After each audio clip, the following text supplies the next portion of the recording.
Hey, so last week I did the video on the long-term consequences of eating disorders, and quite a few of you said you found it quite useful to learn a bit about the science. So I've decided to run with it and just talk about some topics that relate to the science behind eating disorders. And if there's anything that you want me to cover, just please message me or leave it in the comment section below. One of the things that was brought up quite a lot was a topic called refeeding syndrome. Now, refeeding syndrome is a topic that's brought up quite a lot when you're brought into hospital after prolonged periods of not eating much, and doctors are absolutely terrified of refeeding syndrome happening to their patients. And this is because feeding someone too much too soon can actually kill you. And this may seem somewhat counterintuitive, but it can happen.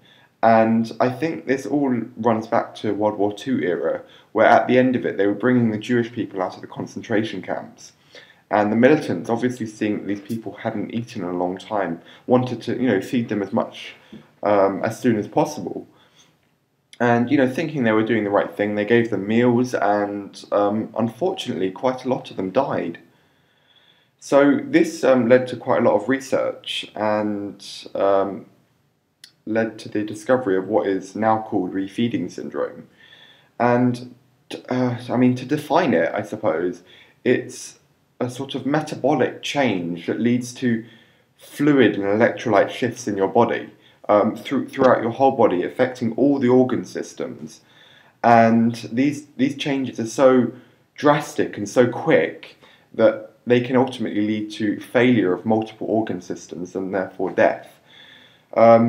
Now, just before I actually start running through the science behind it, this isn't, I don't want to say that you shouldn't eat after prolonged periods of starvation. There is a sort of protocol where they sort of gradually build you up to a normal meal plan. And this is what should be followed, especially if you're trying to do this at home.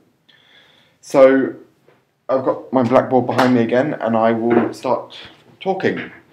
Now, the first thing that I want to talk about to you is a hormone. And this hormone is called insulin. A lot of you may have heard of it, and if you know anything about diabetes, namely type 1 diabetes, this is the hormone that's absent because your pancreas essentially gets destroyed. So what exactly does insulin do? Well, insulin is a protein hormone that's released in the fed state, i.e. after you've eaten. And it affects many places, but three in particular, namely your muscle, your liver, and your adipocytes, which are your fat cells. So it affects mainly three parameters of your metabolism, which is glucose, lipid metabolism, and amino acid metabolism. So looking at the muscle, glucose increases the uptake of, insulin increases the uptake of glucose, it increases the metabolism of glucose, increases the synthesis of something called glycogen, which is essentially a store of glucose. It's just branching glucose molecules one by one by one by one.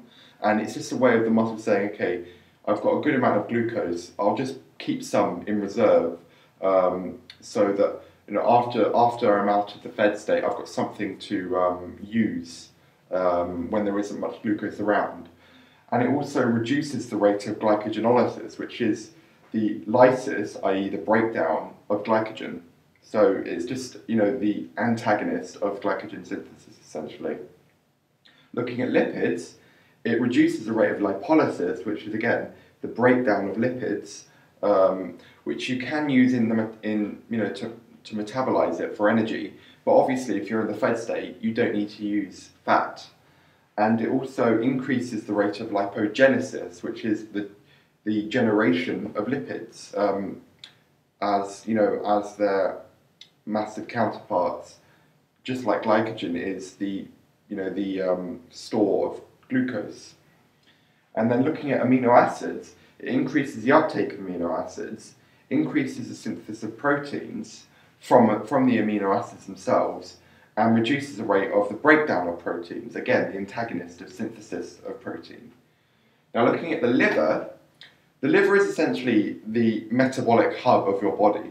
So, insulin affecting the liver is very, very important for the body as a whole. And so, looking at glucose, it doesn't increase the uptake of glucose because this is just, it's got a different protein that allows glucose to enter the cell. But it does increase the rate of glycogen synthesis as in the muscle, reduces the rate of glycogenolysis, reduces the rate of gluconeogenesis, which is the genesis of new glucose. And glucose can be made from amino acids like alanine, lactic acid, it can also be made from, and glycerol. But insulin reduces the rate of this because it's saying we've got enough glucose in the body, so why do we need to generate more? And it also reduces the release of glucose into the blood. Looking at lipids, it reduces the rate of lipolysis again, and something called beta oxidation, which is the way the body metabolizes lipids to generate energy.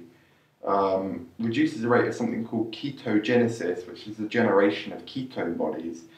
And this is the way that the liver can convert fat into something that the body can metabolize as a whole, which is something called ketone bodies, which I'll talk to you a bit about later. And it also increases the rate of lipogenesis. Looking at amino acids, it reduces the uptake, reduces the rate of gluconeogenesis, and reduces the rate of proteolysis, which again is similar to that in the muscle. Finally, looking at the fat cells, glucose metabolism, it increases the uptake and increases the metabolism of glucose. And lipids, it reduces lipolysis and beta oxidation, like in the liver, and increases the rate of lipogenesis, just like in the liver again. So now that we understand a bit about this, what is the net effect of insulin? Well, it is to increase metabolism as a whole, increasing the rate of glucose storage, reducing the rate of lipid and protein breakdown, increasing the amount of lipid storage, and increasing the amount of protein storage. This is something that is referred to as an anabolic state, i.e. the generation of bigger molecules from smaller ones. So, now this leads me on to the subject of fasting. So there are two stages of fasting. The first stage is the early stage.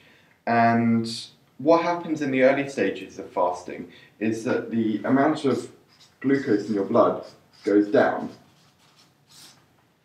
And this causes the amount of insulin in your body to reduce. So your body is saying, we're now in the fasting state, stop releasing insulin. So what this then does is it increases the amount of another hormone called glucagon. And this is also released from the pancreas as well. So the net effect of this is that it switches metabolism from glucose to the bigger molecules, i.e. the glycogen. It starts to break down the glycogen to produce glucose molecules. It increases the rate of gluconeogenesis in the liver. It also starts to increase the amount of lipid lipolysis and beta oxidation, i.e. the breakdown of lipids. And it also starts to result in the breakdown of proteins, just so it can get the energy it needs. So the net effect of the early stages of fasting is that you go from carbohydrate metabolism to protein, lipid, protein and lipid metabolism, because the actual storage of glycogen, it's only enough to last you about 24 hours, so you actually metabolize through your carbohydrates quite quickly.